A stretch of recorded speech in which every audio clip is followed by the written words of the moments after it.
Welcome to today's episode of Tunnel Time. I am Matt Mylon, and with me, as always, is Rob Bodacious Thompson and Patrick McGuire. Patrick McGuire is the principal partner of our sponsor, iFly Wilmington, which is the newest wind tunnel to the iFly team. And we're very excited to be bringing it to the Wilmington community. And Rob Thompson, who is my future direct boss, chief flight instructor, has more time in the tunnel than I don't even know who else. God knows at this point, yeah. But more time than anyone else in the room. Right, exactly. So, anyways, I'm glad that we're all here today. I'm glad that iFly is coming within a few months. Yep. This has been in the making for years now. 6 years, yeah. And now we're getting to the fun part where we're starting to maybe a little bit transition away from the minutia of, starting the journey. But now we're getting to the point where we're going to start flying and start reaping the benefits of what you and Jamie and the rest of the owners. 6 years, man. It's the journey began. I just got out of the military very recently, and I had been jumping, flying so much, traveling around the country, and it was like, why don't we have one of these things in Wilmington, man? They're so fun. Again, my tagline is, I've never seen somebody leave the facility without a smile on their face. 3 to 103, all abilities. It's been a great journey. So we're physically building right now, and in a couple of short months, we're opening. So, and do you want me to call you Rob or Boo? You call me Rob. Yeah. Rob Thompson, he's known in the skydiving industry, both in and outside, as Boo, short for Bodacious. You're a staple in my eyes of Wilmington. There's not a lot of people that were born and raised here. You're an exception. And I'm super stoked to learn so much from you, bro. I've been around. My family we've been here for over 40 years. And growing up, my father was the base commander of Fort Fisher. And we have, and also my family's been in restaurants here around town. But yeah, we've been here a very long time. And it seemed like the perfect storm when I heard about iFly Wilmington coming here. And it's like two things that I love. Wilmington and indoor skydiving, and it just seemed like the perfect fit, and I wanted to be a part of it. Heck yeah. So here I am. I remember when Patrick first told Rob Renz and I about, Rob Thompson, this guy's been with iFly, he's a very experienced skydiver, and he's from Wilmington, and I was like, okay, is he a veteran?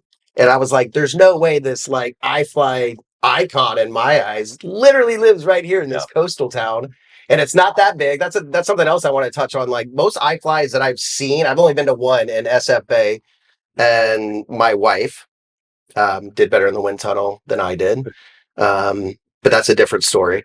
But they tend to be in much bigger metropolitan areas. Wilmington's not that big, and I can't even imagine how this is going to impact just the recreation and economy. Yeah, it's an interesting journey of how Wilmington came to fruition. So again, 6 years ago, I'd been jumping all around the country, always away from the family and the military, in training, outside of being deployed. And I was like, why don't we have one here? My wife, actually, she was like, put it in Wilmington. We live up in Sneaksbury. Put it in Wilmington and put it next to Mayfair. Okay, how do you do that, right? I mean, how do we begin that journey? And quite literally contacted iFly, inquired, introduced myself. Have you ever thought about Wilmington, North Carolina? They hadn't. Typically, you'll see, as you mentioned, the iFlies in major metropolitan areas with a little bit bigger population, but also having the military training opportunities, and then outside of that, of what Wilmington is already growing to become between the tourism market that has always been here and ever growing. It just made sense. So we quite literally went down to Austin, Texas at iFly corporate headquarters.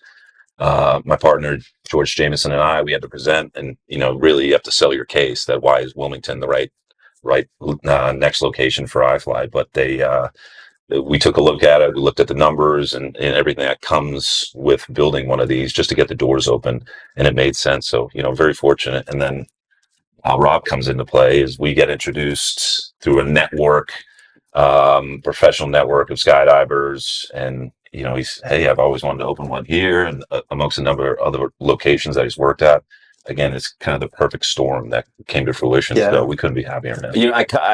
I kind of think of it as like salmon coming home, right? Like coming home to the place. Now I'm not ready But to. they die, I'm not right? ready to just die just yet. But in a sense,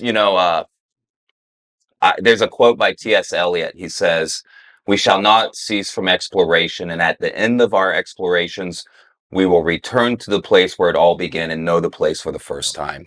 And in a sense, that's where I'm beginning to be. That was deep. And That was cool, and though. so Wilmington is that for me. I'm really excited for it, and for the city of Wilmington, and for the things that are forthcoming. No kidding. I know. I'm equally as stoked, and I mean, there's so much more to it than just going in a wind tunnel and playing around, and we're going to talk so much about that down the road. I'm curious to actually hear a little bit of like how wind tunnels came about. Obviously, I would imagine it was designed to be a regulated training tool for people that wanted to practice free fall for skydiving, but it's completely evolved into what it is today. Can Rob, can you touch briefly on like how wind tunnels came about? And I think originally the original concept was just a propeller blade underneath. Yeah.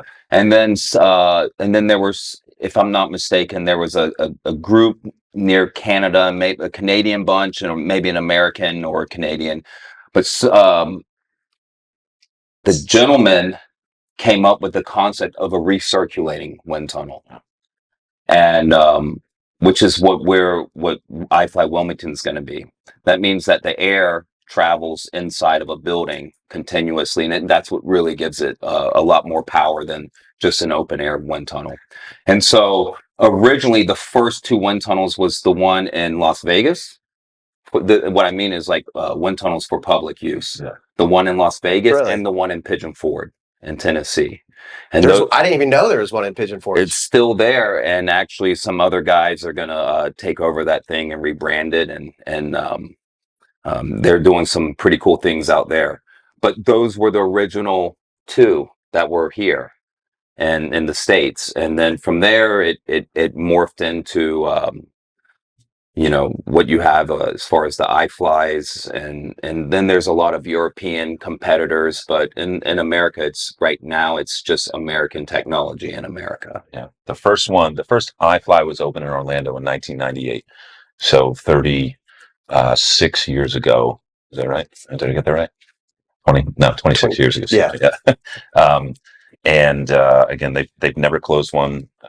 They all operate very, very well. They actually closed that original one in Orlando only to build a newer version. So iFly, the brand, SkyVenture, the manufacturer, they've perfected this technology. So it's really impressive. And I mean, fundamentally, it's a simple concept. At this point, given the evolution that it's been through, but it's like you got 4 fan motors and a 35-foot tunnel, essentially. Approximately, on average. And then if you look at the building structure, it's essentially like an infinity sign. Sure. Yeah. And the air gets recirculated. And the purpose of that engineering is, which we'll get into more about the whole STEM program, but it's a more efficient operation of a wind tunnel. Yeah. More efficient use of the power and the energy. Right.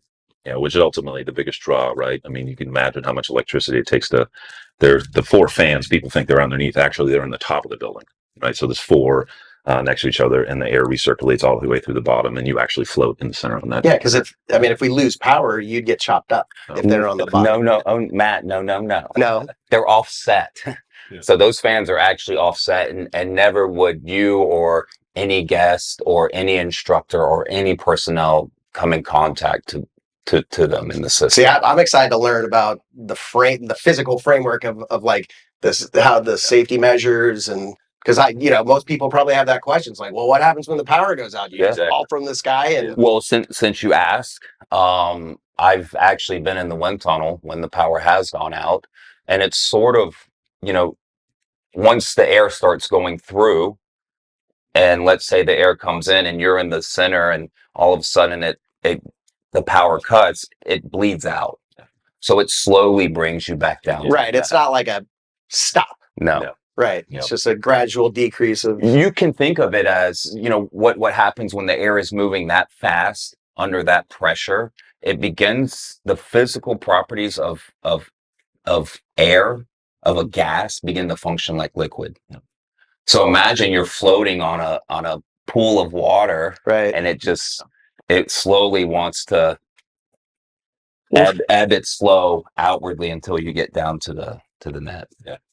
I'm so excited. Not even just for me, but like my girls. I got 2 daughters, and my 16-year-old is like, Dad, I want to work at iFly. It's like, hold on, babe. I mean, that opportunity is coming.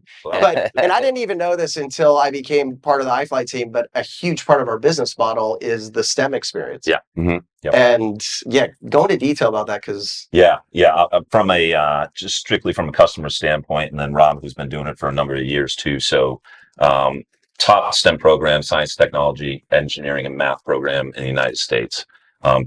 Probably for all the reasons you could think of human flight and the physics that go into it. But from K through 12, a great field trip opportunity, not just to be able to go and fly in the tunnel, but to learn something outside of, being in the classroom. The kids get to come in, we get to teach them, we show them some fun experiments, whether it's with water or human body flight. They get to do some, physics worksheets to understand, what human body flight is, what the wind does to your body and how you can move and maneuver yourself. And then they get to go experience themselves over a couple hours too. And again, I've never seen a happier child come out of there. So, I mean, and he's been doing. I think it's a very eye captivating experience. I've never been a part of a STEM class where no student was not, I don't want to say entertained, but not engaged. It's fully engagement. And the environment, it's hands-on. So first you get to work on equations and physics and all these, off the top of my head, like, gravity equations and velocity equations, and what might be complicated in the classroom when you're sitting there in this wind tunnel. After you're working through those problems, then you get to actually go hands-on and fly in the wind tunnel and experience it firsthand. The way I describe it, man, is who has never wanted to be Superman or Superwoman or Wonder Woman? Who has never wanted to fly? And that's one of the thing at a core of being just a person. You're like, everybody's always had a dream, right? To fly and to experience that fun activity. And strictly saying, jumping out of airplanes, it costs a lot of money, extremely risky. It's time consuming, and it is very nerve wracking, right? I mean, we've all been in the door. We're all jumpers ourselves. And, me, only a couple hundred jumps, you, a couple hundred jumps, you, I don't know how many thousands something. Every time you're in the door, you're like, oh boy, here we go, right? And once you get out, it's a different activity, and you're good and you're proficient at what you're doing. But being able to provide that flight experience, it's amazing, and be able to do it indoors in an extremely safe environment with an instructor there with you. We call him the driver, but the person who's running the tunnel and the wind speed, to understand that. I mean, it's just an amazing experience. So are the flight instructors, they're the ones that are facilitating the STEM experience? Or who facilitates these field trips? A STEM educator, I'll speak a little bit about it, and again, I'll turn it over to Rob, but a STEM educator is somebody who's professionally trained under the North Carolina educational standards, which the whole iFly STEM program is certified in. So it's kind of a one-stop experience that we can do that. And then the flight instructors, outside of flying themselves, again, it's almost like a spectator sport to a degree, but being able to have the children come in and the kids come in and experience the flight themselves, all while doing the experience. And not just with the flight, we also, there's a curriculum of objects that we put into the wind tunnel, and the children have, based off their curriculum or equations, they try to guess what wind speed or what percentage or which object's gonna fly in what orientation, so and everything too. Yeah. So not just water, but like balls or footballs, tubes and different different objects in there that have different it's about surface area.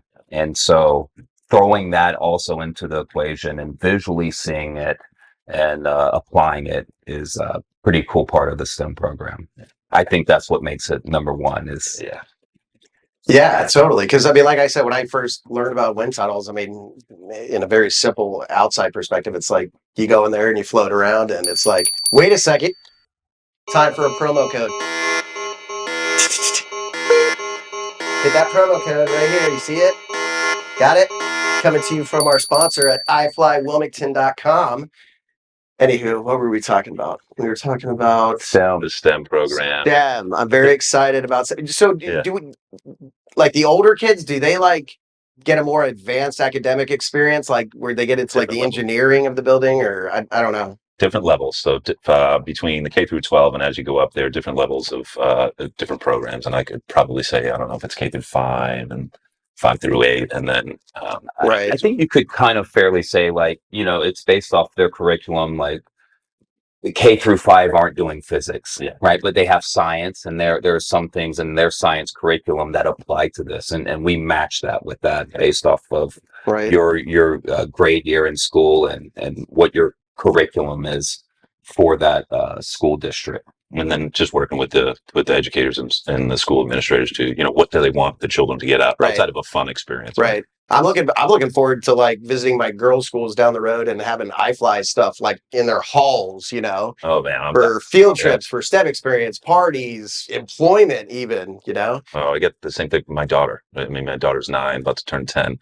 She's like, "Is it open?" Have either of your kids been in a tunnel yet? It's an open dad. I know. She's like, I keep telling people about it. I keep telling, like, if we have fun with stickers and stuff. And I'm like, we're building it. Just we're trying. So I know they're as excited as we are, as you are. Yeah. You So know? 3 to 103, whole family can fly in there. All abilities. We got great programs. So looking forward to it. 3 to 103. Rock and roll. Yeah. Is there anything that we can add to wrap up this conversation of this episode of Tunnel Time? Well, hold on. We did not even mention the elephant in the room. You were discussing about there's a litany of risks involved in actual free fall and skydiving. Yeah.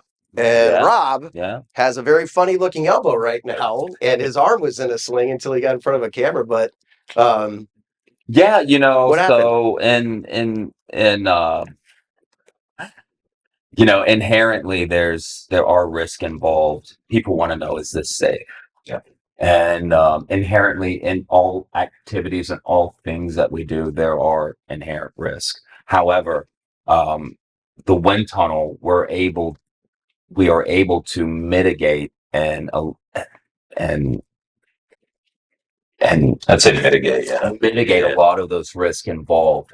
For one, every flyer that goes into the wind tunnel, they're in there with a certified trained instructor that goes in there with them, and then they also and working in conjunction with that instructor, like Pat had mentioned, we have the airflow controller, and that's the guy that's driving the wind tunnel. So those two guys working together, the way I like to describe it, it's sort of like a sniper team. You got one guy that's calling out the range and the sights, and then you got the other guy that's pulling the trigger, which would be like the instructor in the wind tunnel. But they work. What I mean to say is that they work in tandem, to ensure the safety of the flyer.